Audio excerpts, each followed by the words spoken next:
You know what? There's two main kind of push pulls when I was a shipping manager, and it was customer service, right? That's where my orders came from. Yep. And in this particular environment I was in, each CSR rep had a region of the country with X amount of customers in there. They submitted orders to that CSR. She took those orders and dropped them onto me because I had to fulfill them. Okay.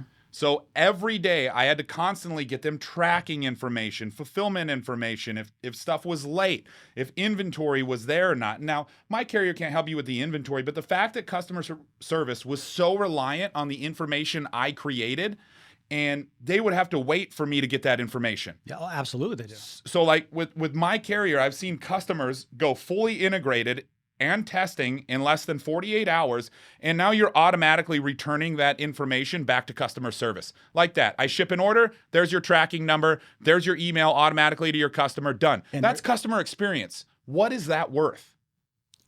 Priceless. Yes. It's priceless because that's your customer Yep. being informed of what's going on, as well as the customer service that's probably tracking that order to make sure that they're fulfilling the service for that customer.